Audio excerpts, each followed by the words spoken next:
नमस्कार, मैं हूं आपका भाई कुलदीप सिंह पुनिया और आज मैं हूं गांव सारंगपुर के अंदर। और सारंगपुर में मेरे साथ जुड़ गए हैं एडवोकेट तनवीर तंवर जी, जो गांव सांपड़ा के पूर्व सरपंच रहे हैं, जाने माने समाज सेवी हैं। और सबसे अच्छी बात क्या है कि हमारे समाज के अंदर शिक्षा दान को महादान माना गया है। आप किसी को कोई वस्तु दे देंगे, पैसे दे देंगे, कोई चुरा लेगा, छीन लेगा।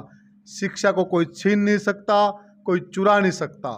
और एकमात्र ऐसा हथियार, अगर आप किसी को ऊपर उठाना चाहते हो, आप उसको शिक्षित कर दीजिए।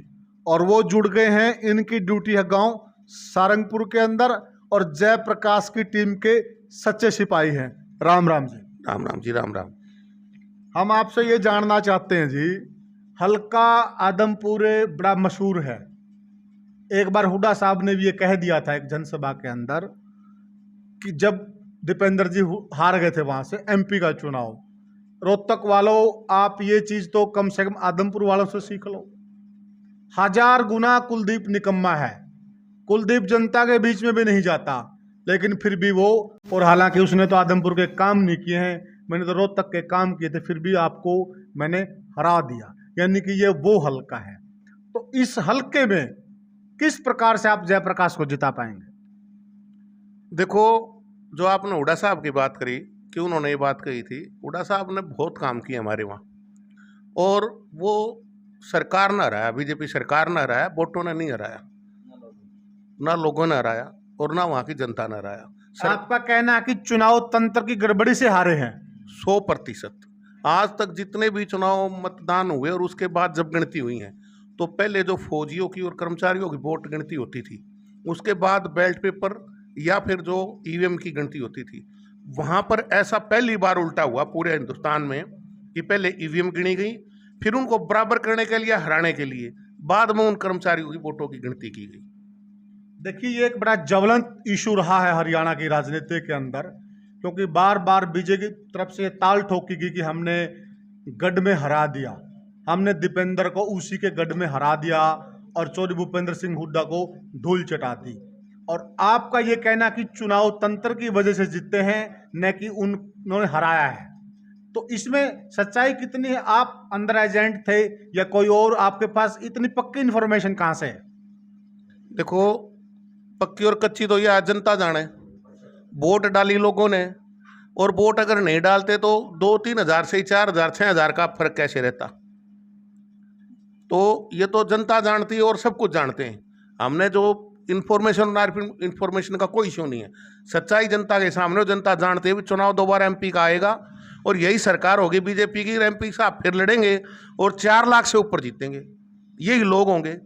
कहाँ तंत्र जाएगा जब देख लेंगे। कहने का भाव ये कि ये चीज जनता को डाइजेस्ट नहीं हो रही है। बिल्कुल नहीं, क्योंकि जिस जनता ने वोट डाला तो वो हार कैसे सकते हैं। चलो, ये बात हुई रोहतक की। अब हम बात करते हैं आदमपुर की। तो यहाँ तो बड़ा टफ मामला है साहब।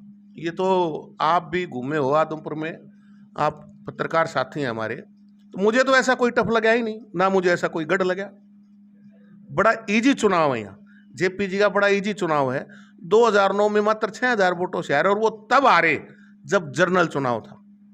तब जनरल चुनाव था, आम चुनाव था, पूरे हरियाणा में चुनाव था, तब 6,000 से हारे थे। आज उपचुनाव है, और उपचुनाव में मैं नहीं कह रहा हूँ, मैं यहाँ पिछले 20 दिन से रह रहा हूँ, पिछले 20 दिन से रह रहा हूँ। लोग कह रहे हैं कि कुलदीप जी का तो फोन मिले को नहीं। छोरा ना पिछला जो चुनाव लड़ा, यह बात कह के लड़ा, बाबू फोन नहीं उठाता, मैं उठाऊंगा। अब छोरा यह बात कहकर विदेश चला गया। ये तो चुनाव लड़ने से 10 या 15 दिन पहले विदेश से आया है। इसने लोगों के फोन नहीं उठाए, इसके पापा ने फोन नहीं उठाए। और रही बात, जैसे आप गढ़ की बात करो, चौधरी भजन लाल ने यहाँ का विकास किया, और चौधरी भजन लाल जी ने जो विकास किया वो सब मानते भी हैं लोग, लेकिन चौधरी भजन लाल कांग्रेस में थे और कांग्रेस में रह के विकास किया, और ये गढ़ तो कांग्रेस का है।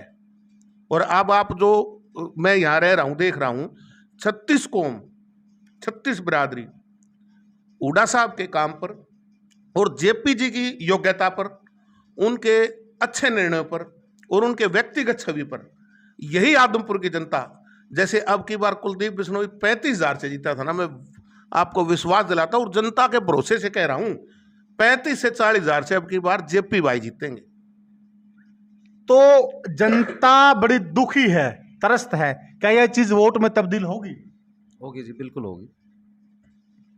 कई बार इशू रहता है पोलिंग का, जहां देखने में यह कि जहां कुलदीप की पकड़ है जिन गांव में, वह 90% पोलिंग हो जाती है, और जहां जयप्रकाश जी की पकड़ है वहां 60, 65, 70% होती है। इस बार कोई विशेष तैयारी है? बिल्कुल है जी, लोग साथ हैं, पूरी जनता साथ है इनके साथ, जेपी जी की। जनता साथ है। पोलिंग की आपकी क्या तैयारी, आपकी टीम की? जो आप ये बात पूछना चाह रहे हैं कि पोलिंग की क्या है, पहली बात तो ये पूरा हल्का जेपी जी का है, पूरा कांग्रेस का हल्का है। दूसरी बात पोलिंग की, अब की बार हमारी तैयारी है, एक एक वोट भुगताने का काम करेंगे, चाहे वो ये गांव हो, सारंगपुर हो, खैरमपुर हो, बाणा हो या बाड़समंद हो। अब की बार वोट परसेंटेज आप ये मान कर चलना, मैं अचंबा ना मानना कि ये 90% तक वोट पोलिंग ना हो जाए, और हर गांव में होगी। ऐसा नहीं कि हम एक गांव की कह रहे हैं, हर गांव में पूरा कार्यकर्ता और पूरा वोटर अब की बार एक मन बुना चुका है कि वोट के कारण हमारा कैंडिडेट ना हार जाए। देखिए, एक बात तो बिल्कुल तय है कि कांग्रेस पार्टी ने अपनी पूरी टीम को उतार दिया है, और जो बिल्कुल समर्पित कार्यकर्ता हैं उनकी ड्यूटियां लगा दी गई हैं, कहाँ सांपला और कहाँ आदमपुर। अगर वहाँ के लोग आके भी इतनी जबरदस्त तैयारी किए हुए हैं तो चुनाव रणबेरी बज चुकी है। अब नतीजा क्या आता है देखते हैं आगे। जय हिंद।